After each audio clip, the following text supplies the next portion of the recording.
नमस्कार पुस्तक प्रेमींनो. श्री स्वामी समर्थ. पुस्तकांची दुनिया या आपल्या कथाकथनाच्या यूट्यूब चॅनलवर मी सौ पूनम सोमनाथ पाटील आपले अगदी मनापासून सहर्ष स्वागत करते. मित्रांनो, आनंद यादव सरांच्या नांगरणी या कादंबरीच्या कालच्या भागात आपण पाहिले की आनंदाला रत्नागिरीतील हवा मानवू लागते. तो तेथे सूतकताई शिकतो. त्याच दरम्यान त्याच्या कलागुणांना वाव देणारे शिक्षक त्याला तेथे भेटतात. आता आपण पुढे वाचूयात. अशाच नवनवीन कथा कादंबऱ्या ऐकण्यासाठी लगेच पुस्तकांची दुनिया या आपल्या चॅनलला सबस्क्राईब करा व शेजारील बेल आयकॉन नक्की दाबा. त्याचबरोबर जर व्हिडिओ आवडल्यास तो लाईक करा व जास्तीत जास्त शेअर करा. आणि हो, तुमचे अभिप्राय मला कमेंटद्वारे सांगायला विसरू नका.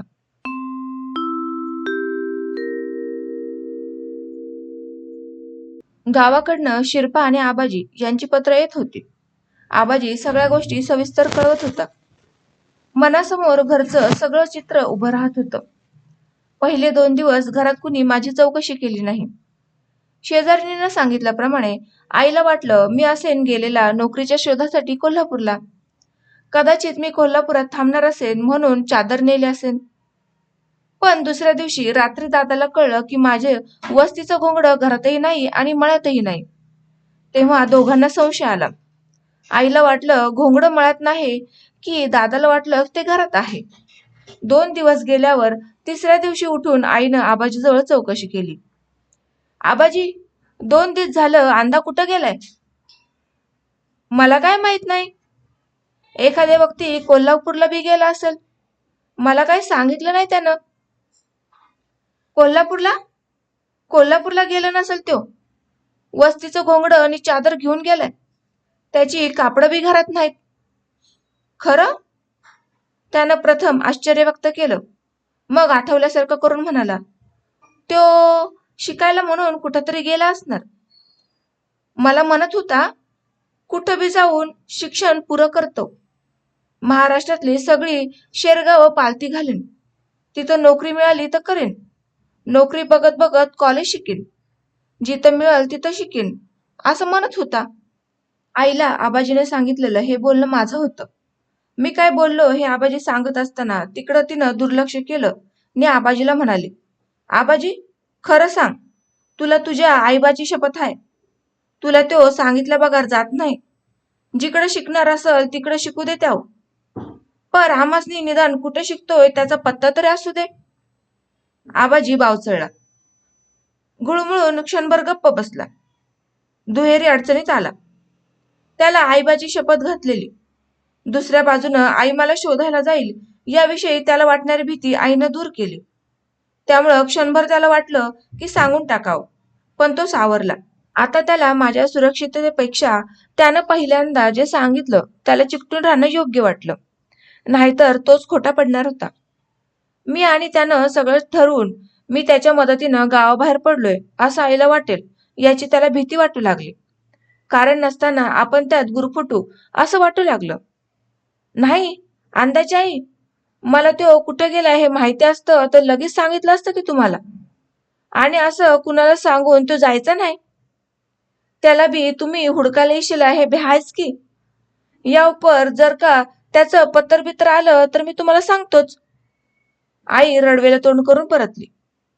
त्या दिवशी रात्री तासारात्रीला शिरपा घरी गप्पा मारायला गेला होता. पडदीला टेकूनच पायावर पाय टाकून तो बसला होता. त्याच्याबरोबर शिवा व बाकीची पोरं मी कुठं गेलो असेल याविषयी बोलत बसली होती. घरात असं काय वातावरण आहे याची चाहूल घेण्यासाठी मामा घराकडे आला. आल्या आल्या तो आईला म्हणाला, अंदाचं काय पत्तर बित्तर? नाही, तुला सांगून गेलाय का त्यो? आईनं झटकन विचारलं. पुण्याला जातो म्हणून गेलाय. गेल्याबरोबर पत्र लिहतो म्हणाला होता. येईल उद्या पावतर. आई एकदम ओरडली. वाद्या, तूच माझ्या लेकाला पुण्याला घालवलंस. तू माझं वाटोळं कराय बसलेस. कसं काय? तुला तो सांगून गेलाय. तू त्याला फूस दिली असणार. तसं नसतं तर तो गेलाच नसता. तू मला सांगायलाच असतास. आज 2 दिवस होऊन गेल्यावर सांगायलायस. लईच माझ्या मायचा भाव असता तर माझ्या लेकाला पुण्याला जाऊ दिलं नसतंच. त्याची समजूत काढली असतीस आणि माझ्याकडं घेऊन आला असतास. तोंडाला येईल ते उगच बोलू नकस. आंदा काय आता नन्नू बाळ नाही माझ्या सांगण्यानं जायला. त्याचा तो मतानं गेलाय. मी गेल्यावर 2 दिवसांनी आईला सांग मी पुण्याला गेलोय आणि पत्तर लिहून ठेवलंय. लगेच सांगू नकस बर का. माझा हुडका काढत येतील ते. मला शिकायचं आहे म्हणून मी जातोय अशी ताकीद देऊन गेलाय. म्हणून मी आज सांगाय आलोय. आता पुण्यासनं त्याचं पत्र आलं की लिहू त्याला काय लिहायचं ते. नाहीतर जाऊन आण तुझ्या लेकाला.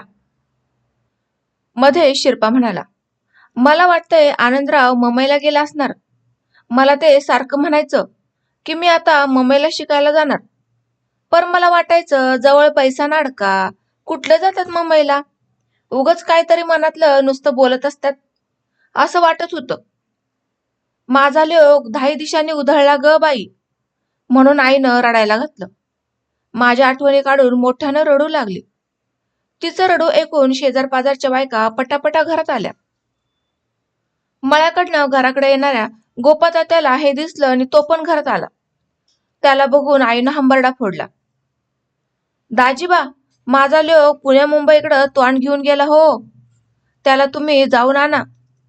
त्याला काय शिकायचं असेल ते ह्या कोल्हापुरात शिक म्हणा. माझा लोक माझ्या नजरेमोहर आणा. आता सुचतंय वय हे तुझ्या आईला तुझ्या. पहिलंच त्याची समजूत काढून कोल्हापुरात शिक म्हणाला असतासा नवरा बायकोनी तर असा प्रसंग कशाला आला असता ह्यो. चुकलं माझं. मी तुमचं आता पाय धरतो. खरं त्याला तेवढं हुडकून आणा. कुठं जाऊ आता त्या पुण्या मुंबईत. मला काय माहिती त्या शेरगावाचं. ह्या लिंगप्पाला घेऊन जावा. मग आई मामाला म्हणाली, एवढं तुझ्या बहिणीसाठी कर. पाय धरतो मी तुझं. मामा म्हणाला, खुळी का काय. पुणे मुंबई म्हणजे बारकी गाव वाटली काय तुला. माणसांचा दर्या आहे तो. 20 मैल पसरले ती गावं. कुठं हुडकायचं त्याला. पत्तर आल्यावर बघू म्हण. तुला सांगून गेलाय का तो. गोपातात्यानं मामाला विचारलं. होय, पुण्याला जातो म्हणून गेलाय. तिथनं पत्तर लिहतो म्हणालाय. अजून तर काय पत्तर आलं नाही. तारा मग गप बस. आठवड्याभरात पत्तर येईल त्याचं. मग काय करायचं ते बघू म्हण. सगळी जिकडच्या तिकडं पांगली. गोपातात्या आणि मामा एकदम बाहेर पडले. बायका आपापल्या घरी गेल्या. जेवण वक्तीला दादा घराकडे आला. त्यानं दारात पायतान काढता काढताच आईला सांगितलं, अगं आंद्या रत्नागिरीला गेलाय म्हण. कोण म्हणतंय. मला सनगराचा इष्णूबा म्हणत होता. रडारड चाललेली बघून तो इकडंच यायला निघाला होता. वळणावर त्याची माझी गाठ पडली. कॉलेजात शिकायला गेलाय. त्याची पोटापाण्याची राहण्या खाण्याची सगळी सोय झाली म्हण. उगच आरडाओरडा करू नका. खरं कोणाचं म्हणायचं हे. कोण म्हणतंय पुण्याला तर कोण म्हणतंय रत्नागिरीला. शिरपा म्हणतोय मुंबईला. चला बघू त्या इष्णूबाकडं. खरं काय ते मला कळू दे. माझ्या ध्याईला आग लागल्यासारखं झालंय. सगळं लटांबर मग विष्णोबाच्या खोलीवर गेलं. विष्णोबांनी सगळं सुधारून सांगितलं आणि रत्नागिरीला कुणी जायचं नाही याची ताकीदही दिली. गावाकडची सगळी पत्र वाचून मनासमोर असं चित्र उभं राहत होतं. मदतीसाठी निकम साहेबांना जे पत्र पाठवलं होतं त्यात ह्या संबंधी सगळी विचारणा केली होती. मी भीतीपोटी कागलात काय काय घरगुती उद्योग करून आलो होतो हेही त्यांना क्षमायाचना करत लिहिलं होतं. माझ्या पत्रानंतर 9व्या दिवशी त्यांचं पत्र आणि 10व्या दिवशी 20 रुपयांची मनी ऑर्डर आली होती. त्यात आई दादानं 10 रुपये घातले होते आणि 10 रुपये पुन्हा बाजारपेठेतनं मित्रांकडून निकम साहेबांनी वर्गणी म्हणून काढली होती. त्यांनी सगळं सविस्तर लिहिलं होतं. आईवडिलांची समजूत निघाल्याचंही सांगितलं होतं. मला हायसं वाटलं. शेवट गोड झाला होता. आई दादाला मी त्यानंतर सविस्तर पत्र लिहिलं. सगळी हकीकत सांगितली आणि पत्रोत्तरासाठी पत्ता लिहिताना सांगितलं की या पत्त्यावर तुम्ही कुणीही येऊ नये. याचा काही उपयोग होणार नाही. कसं बसं का असे ना घर सुरळीला लागलं. माझी मनामागची चिंता मिटली. मी पुन्हा पळून गेलो हे कळताच आई वासरू चुकलेल्या गायीसारखी सर्व महाराष्ट्रात सैरावैरा हमरत फिरेल. मला शोधून काढेल अशी भीती सारखी वाटत होती. तसं काही घडलं नाही. याचं बरं वाटलं. निकम साहेबांचे पैसे आल्याबरोबर गुरुजींचे पैसे भागवले. केस वाढले होते ते कापून घेतले. देवधरांच्या दुकानात जाऊन कागद वह्या घेतल्या. 8-9 कार्डे घेऊन ठेवली. पावसात चालताना पायतान तुटून गेलं होतं. अनवाणीत चालत होतो. ते लावून घेतलं. 2-3 रुपये उब म्हणून जवळ ठेवले. अगदी अडचणीच्या वेळी त्यांचा उपयोग करायचा म्हणून पिशवीच्या तळात नेऊन ठेवले. रोजच्या वापरात पैशाची काहीच गरज पडत नव्हती. सकाळी भिजवलेले शेंगदाणे, डाळ, पोहे गुळाबरोबर खायला मिळत होते. प्रत्येकाला वाटून दिले जात होते. ते कधीही खावेत अशी मोकळीक होती. चहाचं व्यसन वाईट म्हणून चहा कॉफी मिळत नसे. कुणीही हॉटेलात ती पिऊ नये अशी गुरुजींची आज्ञा होती. मी ती काटेकोरपणे पाळण्याचा प्रयत्न करत होतो. कधी कधी तुकारामला चहा पिण्याची तलफ होई. त्यामुळं क्वचित तो मला हॉटेलात घेऊन जाई. आपल्यातला थोडा चहा देई तेवढाच. मग कधी तो चिटणीस सरांच्या घरी अधूनमधून इतर कुणी लोक आले असतील तर त्यांच्या बरोबर मिळेल. मी तो पिताना संकोचून जाई, शरमून जाई, निघाशाखाली सोडून देई. छात्रालयात 8-8 दिवसांनी कामाची पाळी बदलत होती. 2-2 विद्यार्थ्यांना एक एक काम विभागून दिलं जात असे. छात्रालयातील दोन्ही गोपुरी संडासांच्या आधारानं नि बागेतल्या पालापोचाळ्यांच्या आधारानं सोनखत तयार केलं जात असे. संडास सफाईची पाळी आली की विद्यार्थी नाराज होत. पाण्यानं रोज संडास धुवावा लागत असे. साठलेली घाण उघडी करून तिच्यावर पालापाचोळा टाकला जात असे. तो थर पूर्ण केला की पुन्हा संडासचे उपकरण बसवावं लागत असे. बसवण्यापूर्वी ते धुवून घ्यावं लागत असे. हे सगळं करताना विद्यार्थ्यांच्या कोवळ्या जीवावर येई. ब्राह्मण विद्यार्थी तर खूपच नाराज होत. मानसिक तयारी करावी लागे. अशा वेळी तो नाश्ता वगैरे प्रथम खाऊन घे, मग संडास सफाई करी. त्यानंतर आंघोळ करी नि उद्योगाला लागे. तरीही दिवसभर काही त्या हातांनी खावं असं वाटत नसे. उलट स्वयंपाकाची पाळी ही रोज सकाळी संध्याकाळी जवळजवळ 1.5-2 तास खाऊन टाकत असे. ती इतर कोणत्याही पाळीपेक्षा वेळखाऊ पाळी होती. झाडणं, दळणाचं धान्य निवडणं, पाणी भरणं यांसारखी कामं एकदा अर्धा-पाऊण तास केली की दिवसभर निभावत असे. मला एक गोष्ट दिसून आली की संडास पाळी ही कुणावरही नको असली तरी ती रोज फारच थोड्या वेळात आवरणारी गोष्ट आहे. उरलेला वेळ मला माझ्यासाठी इतर कामात घालवता येण्यासारखा आहे. म्हणून मी ज्यांच्याकडे संडास सफाईचं काम आहे त्याला माझं काम देत असे. मी एकटा संडास सफाई करीत असे. जन्मभर गुराढोरांचं शेणमूत भरलं. गावाकडचं घर तर हागणदारीच्या कडलच. त्यामुळं रोज परड्याकडं म्हशी घेऊन जाता येता ती पार काढावी लागत होती. त्याचा मानसिक फायदा मला संडास सफाई करताना होऊ लागला. खऱ्या अर्थानं मी सर्वोदय झालो. गांधीजींच्या तत्वानुसार माझ्या हातून आरोग्य सेवा घडू लागली आणि सगळ्याच प्रकारचं काम समान योग्यतेचं मानण्याचा आदर्शही मी घालून दिला. ज्यांना अशा कामाची सवय नसते किंवा जे शारीरिक कामच कधी करत नाहीत अशांसाठी हे समानतेचं तत्व होतं हे माझ्या सहज ध्यानात येऊ लागलं. बरेच दिवस माझं हे काम सुरळीत चाललं होतं. पण हळूहळू एक गोष्ट घडली. बारीक सारीक कारणावरनं छात्रालयातील विद्यार्थ्यात कुरबुरी होत होत्या. मीही त्यात हळूहळू सापडत गेलो. माझी ज्याच्याशी कुरबुर होई तो माझ्याविषयी माझ्या मागं मित्रांबरोबर बोलताना माझा उल्लेख आपल्या छात्रालयाचा भंगी असा करी. मला बघून मित्रांना जातो जरा संडासात भर टाकून येतो. सेवा करणारे जय्यत तयार असताना हायगय का करा असं तो म्हणे. संडासला निघून जाई. मन खट्टू होऊन जात होतं. पण काही करता येत नव्हतं. खाणी मान घालून सकाळी सफाई करायला गेलो की सूडबुद्धीनं कुणीतरी वाटेल तिथं उपकरणावरच घाण करून ठेवलेले असे. त्यामुळे पुढं पुढं मलाही हे काम नको वाटू लागलं. मी माझ्या वाटणीला येथील तीच कामं क्रमानुसार करू लागलो. कॉलेज संपवून घरी आलो की जेवण करून प्रथम डोणीवर जाऊन कपडे धुत असे. उलट आबा तुकाराम विश्रांती घेत. 3-3:30 वाजता उठून कपडे धुत. माझा जेवल्याबरोबर लगेच कपडे धुण्याचा हेतू फार वेगळा होता. हायस्कूलची मुलं आपले कपडे घाईघाईने सकाळी धुत, त्यात घाईनं आंघोळ करत, पाळीची कामं करून टाकत. जेवण 11 ते 5 हायस्कूलला जात. त्यांच्या या गडबडीत त्यांचा धुण्याचा किंवा अंगाचा साबण पुष्कळ वेळा डोणीवर इकडं तिकडं दगडांवर बाजूला विसरून राहिलेला असे. मला तर कोणत्याही साबणासाठी पैसे खर्चावं शक्य नव्हतं, म्हणून मी ही वेळ निवडली होती. ह्या वेळेत कुणाच्याही विसरलेल्या साबणानं मी माझे कपडे भराभर धुवून काढत असे. पुष्कळ वेळा साबणाचे बारके बारके तुकडे तिथंच पडलेले असत. ते गोळा करून मी वापरत होतो. तुकडे एकत्र दाबून साबणाचा मुटका करत होतो आणि तोच साबण पुरून पुरून वापरत होतो. एक कपडा धुताना झालेल्या फेसात दुसरा कपडा भिजून बडवत होतो. अंगाचा साबण मात्र मी कधीच अंगाला लावला नाही. एकतर आजवर मी अंगाचा साबण कधी वापरला नव्हता. त्याची मला गरजही कधी भासली नव्हती. चिपेनं अंग घासून आंघोळ करायची कुणब्यांची परंपरा आम्ही चालवित होतो. दुसरं असं तो साबण लावला तर त्याच्या अंगाला वास येणार होता. त्या वासावरनं मी कुणाचा साबण लावला याचा पत्ता लागणार होता. सूतकताई करता करता विद्यार्थ्यांशी गप्पा गोष्टी होत होत्या. या गप्पा गोष्टीत सूर लागला की विद्यार्थी आपल्या गावाकडच्या गोष्टी सांगत.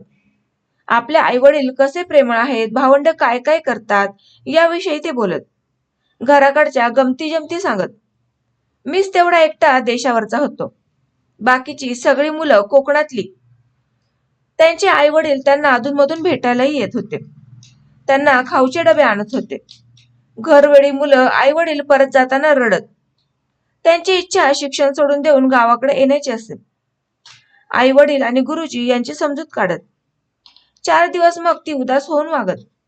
पुन्हा छात्रालयात रमून जात. घराकडच्या आठवणी उत्साहानं सांगत. माझ्याजवळ सांगायला अशा काही आठवणी नव्हत्या. आई दादाविषयी चांगलं सांगण्याजोगं माझ्याजवळ काहीच नव्हतं. याचं मला वाईट वाटे. मी ज्या परिस्थितीत रत्नागिरीला शिकायला आलो ती परिस्थिती मी संपूर्ण लपवून ठेवली होती. एकदा नकळत घरच्याकडच्या आईदादाच्या काल्पनिक आठवणी सांगितल्या. माझ्या लहानपणापासून मी शिकून मोठा साहेब व्हावं असं त्यांना कसं वाटतं. मी शाळेला जाऊ लागलो त्यावेळी दसऱ्याला त्यांनी मला साहेबासारखा पांढरा शुभ्र कोट तशीच एक पॅन्ट आणि बूट कसा आणला होता. त्या पोशाखात माझ्या एखाद्याचा फोटो कसा छान काढला आहे. मी 7वी पास व्हावं म्हणून आई दादांनी जोडीने कसा नरसोबाच्या वाडीला दत्ताला नवस केला होता. तो फेडण्यासाठी आम्ही तिघे कसे गेलो होतो. तिथं कृष्णा नदीत पाय घसरून मी कसा बुडत होतो. आईनं मला पदर देऊन कसं वाचवलं. मी रत्नागिरीला येताना त्यांना किती किती वाईट वाटलं. पण माझं शिक्षण पूर्ण व्हावं म्हणून त्यांनी आपली मनं कशी आवरली हे रंगून सांगितलं. ओघाओघात या आठवणी सांगण्यात अडकत होतो. आपापल्या आईवडील आपल्या शिक्षणासाठी किती धडपडतात आणि कष्ट करतात या विषयावर गप्पा रंगल्या होत्या. प्रत्येक जण त्यात हिरहिरीने भाग घेत होता. दुसऱ्याला सांगण्यासाठी आग्रह करत होता. सोहळा सुरू असल्यासारखं होत होतं. मी बाजूला राहणं अशक्य झालेलं. मग दोस्त मैत्रांचे प्रसंग गोळा केले आणि त्यात माझी कल्पकता मिसळली. खोलीवर गेल्यावर डोळे मिटून उदासीन होऊन बसलो. अशी उदासीनता अधनमधनं कधी कळत तर कधी नकळत अनेक कारणांनी येत होती. अशा अवस्थेत रात्री प्रार्थनेच्या वेळी काही भक्तिपर गीतं भजनं म्हटली. त्यातील देवांच्या आठवणी मी व्याकुळ होऊन रमून जाई. भजन म्हणता म्हणता देवाशी बोलण्याचा प्रयत्न करी. माझ्यासाठी अशी परिस्थिती का निर्माण केलीस म्हणून विचारी. डोळे भरून येत. शोकावेग अनेक वेळा आवरणासा होती. माझ्या खोलीतला तुकाराम असाच घरवेडा झालेला. तो मोठी मोठी पत्र आपल्या आईवडिलांना लिही. तेवढीच मोठी पत्र त्याला घरून येत. त्याच्या कुटुंबात तो जीव की प्राण होता. पण परिस्थितीमुळे त्याला रत्नागिरीला छात्रालयात राहावं लागत होतं. त्याला छात्रालयातील पाळीप्रमाणे येईल ती कामं करायला नको वाटे. ती सगळी कामं त्याला बायकी वाटत. मग तो आपल्या नाश्त्यातला थोडा नाश्ता मला देई आणि माझ्याकडनं प्रसंगी काम करून घेई.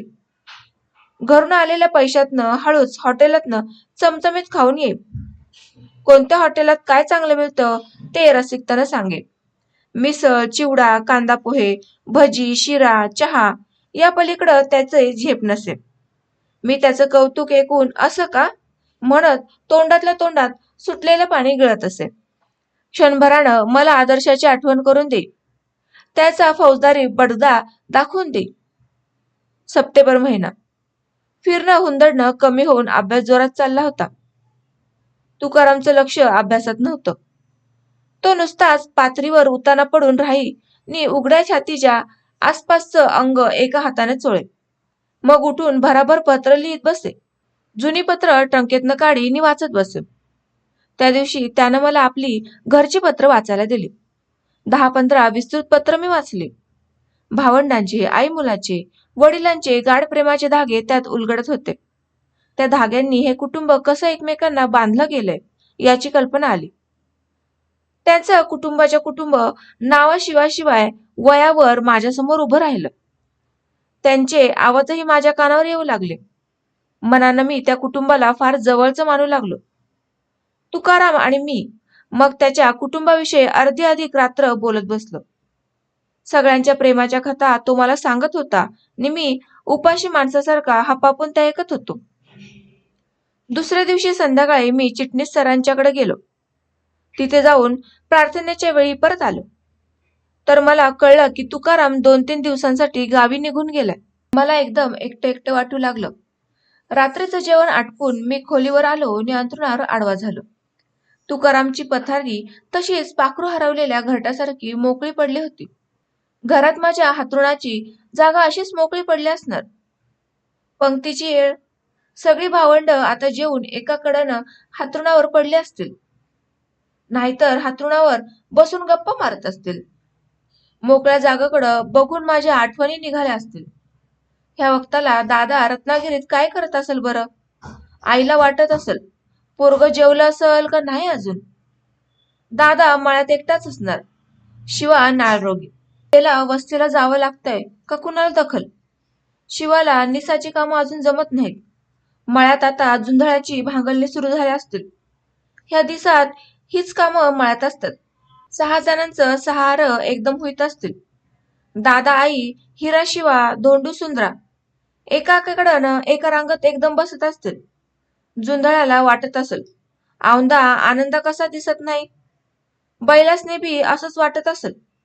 झाड सुधीक येडबडल्यागत झाले असतील. मी इथं आठंग्या वनात एकटाच येऊन खुळ्यागत पडलोय. मी उठलो आणि कंदिलाची वात वर केली. कवितांची वही काढली आणि मनात येईल ते अष्टाक्षरीत लिहित बसलो. जीवात गावाकडच्या सगळ्या आठवणी गजबजून उठल्या. नवं काहीतरी सापडल्यागत झालं नि घरची माणसं, पिकं, रानं, झाडं, जनावरं, मळा, घर, माती यांना घेरून भरभरून कविता करू लागलो. अजूनपर्यंत पत्रातनं जुजबी माहिती आई दादाला कळवित होतो, पण आता तुकाराम सारखी दीर्घ दीर्घ पत्र लिहावीत असं वाटू लागलं. आईची अनेक प्रेमळ रूप आठवू लागलं. दादाच्या दराराखाली ती तडपली होती, तरीही जमेल तेवढी माया माझ्यावर नि भावंडांवर तो करीत होता. दादाचा निर्दय निष्ठुर चेहरा पालटून मला तो मवाळ दिसू लागला. संसारानं गांजलेल्या दारिद्र्यानं चिंबून गेलेला, कष्टानं पिचून जात जात त्याच्या घटकाभराची विश्रांती शोधणारा, गतानुगतीत परंपरांचा बळी झालेला हा एक साधा शेतकरी जीव वाटू लागला. कष्ट करणारी भावंड, युगानुग महाराष्ट्राच्या दराखोऱ्यात उगवणारी ती सातत्याने जळणारा, तोडली जाणारी तरी पुन्हा उगवणारी झाडं वाटू लागली. त्या सगळ्यांवर आपला जीव ओतावं असं वाटू लागलं. मी आतबाहेर पालटल्यागत झालो आणि घराकडं मोठी मोठी पत्र लिहून सगळ्यांच्या आठवणी जागवू लागलो. सगळ्यांच्या तपशीलवार चौकशा करू लागलो. दौलतच्या गोबऱ्या आठवणी अधिकच व्याकुळ करू लागल्या. गावाकडे असताना रत्नागिरीला जायचं ठरलं तेव्हा कल्पनेत मी रत्नागिरी रंगवली होती. तिथलं छात्रालय, कॉलेज, विद्यार्थी, प्राध्यापक, निसर्ग आणि त्या सर्वातील वावरणारे आपण मनानं रंगवत कागलात हिंडत होतो. शरीरानं तिथं होतो तरी मनानं रत्नागिरीत होतो. आता शरीरानं रत्नागिरीत असूनही मनानं गावाकडे जाऊ लागलो. तिथं रमू लागलो नि रत्नागिरी निमित्त मात्र भोवताली राहू लागले. मनपाखराचा विपरीत खेळ सुरू झाला. मी इथं रत्नागिरीत आयतं बसून खातोय नि शिक्षण घेतोय. तिकडं सगळी भावंड राबराब राबत्यात तरी त्यांची पोटं रिकामीच. आता पावतर त्यांच्या जीवावर शिकलो. त्यासनी वाटलं भाऊ शिकून शहाणा होतोय. होऊ दे. शिकल्यावर त्याला नोकरी लागल नि आपल्याला 4 घास खायला मिळते. तवर हाल सोसू नि त्याला शिकूया. पर SSC झाल्यावर मी घरातनं बाहेर पडलो. त्यासनी तसंच वाऱ्यावर सोडलं. असे विचार येऊ लागले नि मला अपराधागत वाटू लागलं. मी भावंडांच्या हालापष्ट्यांवर आणि कष्टांवर कविता लिहू लागलो. मनाला तात्पुरतं का होईना मोकळं करण्याची ती एक वाट सापडली होती. हाताशी दुसरं कोणतीच शक्ती नव्हती. प्राचार्य भावे सरांचा तास होता. आम्हाला ते कविता शिकवित. गोल्डन ट्रेझरीतील एकापेक्षा एक अशा सरस कविता. आज शेलीची स्कायलार्क शिकवित असताना कारुण्याची किंचितशी झालर असलेल्या सरांच्या आवाजाला आज एकी वेगळीच धुंदी चढली होती. ते बहरून आले होते. आपल्या मनाचं पाखरूही असंच एका निळाभोर अनंत आकाशात भिरभिरत आहे असं उगीचच मला वाटत होतं. मन लावून मी सगळं ऐकत होतो. कधी तास संपला ते लक्षातच आलं नाही. एक समाधी उतरल्यागत झालं. वर्गही शांत शांत होता. त्या भरल्या वातावरणातून सर हळूवार पावलांनी आवाज न करता जाऊ लागले. पुढच्याच बेंचवर मी बसलेला. जाता जाता मला म्हणाले, कॉलेज सुटल्यावर मला भेटा. मी ऑफिसमध्येच आहे. मी मान हलवली. उरलेले तास संपेपर्यंत माझ्या उरातील धडधड थांबेना. मला आता उरलेले फीचे पैसे भरावे लागणार ह्या भीतीनं माझ्या हातापायातलं बळ गेल्यागत झालं. मला अर्धी फी सवलत मिळाल्याचं जाहीर झालं होतं. उरलेली फी ताबडतोब भरण्याविषयी त्याच यादीच्या खाली सूचना दिलेली होती. मी ती अजून भरली नव्हती. जितकं लांबवता येईल तितकं लांबवता जायचं. दिवाळीची सुट्टी पडल्यावर गुरुजींना सांगून कुठेतरी काम मिळते का ते पाहायचं. त्या कामातून पैसे मिळाल्यावर मग ती भरण्याची इच्छा होती. पैसे नाहीच मिळाले तर निदान वर्ष तरी प्रथम पत्रात पाडून घ्यायचं होतं आणि मग पुढं काय होतं ते बघायचं होतं, असा विचार होता. म्हणून मी नुसता कुसंबत होतो. सरांनी बोलवल्यावर मनात उलटसुलट विचार येऊ लागले. कॉलेज सुटल्यावर चिंतागती होऊन मी त्यांच्याकडे गेलो. बसा. त्यांच्या समोर खुर्चीवर बसणं मला शक्य नव्हतं. बसा बसा. तुमच्या कविता मला अतिशय आवडल्या. त्या वेगळ्या आहेत. अशी सुरुवात करून ते कवितेसंबंधी बोलू लागले. मी आनंदून गेलो. त्यांनी फीचा विषय काढला नाही याचाच मला अतिशय आनंद झाला. मी त्यांना म्हणालो, सर, मी आणखी काही कविता लिहिल्या आहेत. त्या बघता काय? आता नको. सुट्टीत जरूर पाहीन. सुट्टीत घरी जाताना तुम्ही त्या मला परत द्या. परत आल्यावर मग त्यांच्यावर आपण बोलू. बरं. म्हणून जायला निघालो. टेबलावरची त्यांना दिलेली माझी कवितेची वही वाकून घेऊ लागलो. तूर्त ही वही माझ्याकडे असू दे. मी तुमच्या 3-4 कविता कुठंतरी पाठवीन. मग तुम्हाला वही देतो. बरं. मी मान हलवून निघालो. चिटणीस सरांनी आयोजित केलेले कवी संमेलन पार पडलं. त्यांनी निवडून दिलेले 2 नव्या कविता मी वाचल्या. वर्गात स्कॉलर असलेल्या त्या मुलीनंही 2 कविता वाचल्या. आमच्या वर्गातले आम्ही दोघेच होतो. कार्यक्रम संपल्यावर तिनं माझी नव्या कवितांची वही वाचण्यासाठी मागितली. ती मी मोठ्या आनंदाने दिली. यापूर्वी तिनं माझी इतिहासाची टिपणवही 2-3 दिवस ती गैरहजर असल्यामुळे मागून घेतली होती. तिच्याशी मैत्री वाढावी अशी माझी भाबडी इच्छा होती. नेमानं दुपारी 3 वाजता कॉलेजवर स्टडी हॉलमध्ये अभ्यास करण्यासाठी टर्म परीक्षा जवळ आल्यामुळे मी जात होतो आणि संध्याकाळी 6 वाजता परतत होतो. तीही अधूनमधून येताना दिसत होती. एके दिवशी मी घरी परतताना तीही बाहेर पडली आणि माझी कवितांची वही तिनं परत केली. आभार मानले. कशा वाटल्या कविता? स्पष्ट सांगायचं तर मला आवडल्या नाहीत. असं? कारण तरी सांगा. मी आतून निराश झालो तरी वरून अवसान आणण्याचा, सरळ वागण्याचा प्रयत्न केला. तुम्हाला वाईट वाटत असेल. नाही बुवा. उलट मला माझ्या कविता सुधारायला तुमच्या मताचा उपयोग होईल. मला कवितेपेक्षा तुमचीच काळजी वाटते. का? तुम्ही फार भावनाप्रधान आहात. अशा भावनाप्रधान माणसाला जगात जगता येत नाही. दुसरं असं की तुम्ही आदर्शवादी विचार करणारे आहात. अशा माणसालाही जगात त्रास होतो. त्याचं हसं होतं. माणसानं थोडं व्यावहारिक असावं. स्वतःच्या भावभावना जरूर जोपासाव्यात. स्वतःच्या गुणांचा विकास करण्याचा प्रयत्न करावा. पण हे सर्व करताना भोवतालची परिस्थिती ओळखून राहावं. तेच करतोय मी. पण माणसानं परिस्थिती बदलण्याचाही प्रयत्न करावा. परिस्थिती बदलता येणे जवळजवळ अशक्य आहे. उलट प्राप्त परिस्थितीचा फायदा घेऊन स्वतःचा विकास साधणंच माणसाला सहज शक्य असतं. त्या विकासामुळं समाजात आदर्श निर्माण होतात आणि मग समाज हळूहळू बदलू लागतो. पण ते जाऊ द्या. मला म्हणायचं होतं ते दुसरंच. काय? तुम्ही तुमच्या आईवडिलांची, बहीण भावांची काळजी फार वाहता असं दिसतंय. ते स्वाभाविकच आहे. पण तुम्ही त्यांच्या आठवणींनी भावविवश होऊन वाहवत जाता. वास्तवाचं भान ठेवत नाही. आई माझा देव, आई माझे दैव, भजनात पूजनात जिजेन सदैव. यासारखी कविता आईचे उगीच देवारे माजवणारी आहे. तीही एक स्त्री आहे. मुलांशी तीही भांडू शकते. तिचे मुलांचे मतभेद होऊ शकतात. मुलांकडून ती स्वार्थी अपेक्षा करू शकते. हे तुम्ही पाहायचं नाकारता. एकेकाळी ही आदर्श मूल्ये जोपासणं ठीक होतं. बहीण भावांविषयी, आईविषयी माझ्या काय भावना आहेत त्या मी मांडल्या आहेत. आणि कवितेत तर भावनांचाच आविष्कार असतो.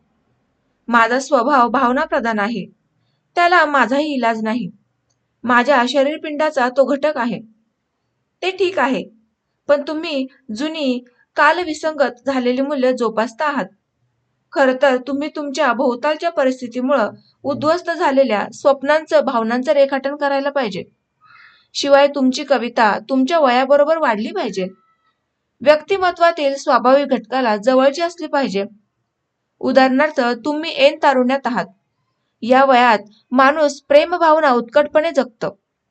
तुमच्या कवितेत त्याचा आविष्कार आज प्रामाणिक वाटेल. ती कविता तुमच्या आजच्या वयाशी सुसंगत दिसेल. पण तुमची आजची कविता तर बहीण भावंडांच्या कौटुंबिक प्रेमात रमणारी कुमार वयातील कविता वाटते. तरुण मनाची कविता वाटत नाही. ती धडाधडा अमोघ बोलू लागली. वक्तृत्व स्पर्धेत तिनं अनेक पारितोषिकं मिळवली होती. त्याचा प्रत्यय आला. प्रभावीपणानं बोलत होती. माझ्या कुमारवयीन मनस्थितीवर तिनं अचूक बोट ठेवलं होतं. हे जरी खरं असलं तरी ती नवकवितेवर येणाऱ्या समीक्षकांसारखी ती वैचारिक लेखातील बरीच भाषा आणि मतं वापरत होती. चिटणीस सर मला जी मासिकं, पुस्तकं वाचायला देत होते त्यात अशा प्रकारची मतं येत होती. मला ती सगळीच पटत होती असं नाही. पण तिच्याशी वाद घालण्याची माझी इच्छा नव्हती. तयारीही नव्हती. त्या क्षणी मी जणू निरुत्तर होतो. मुकाटपणे हू हू करत चाललो होतो.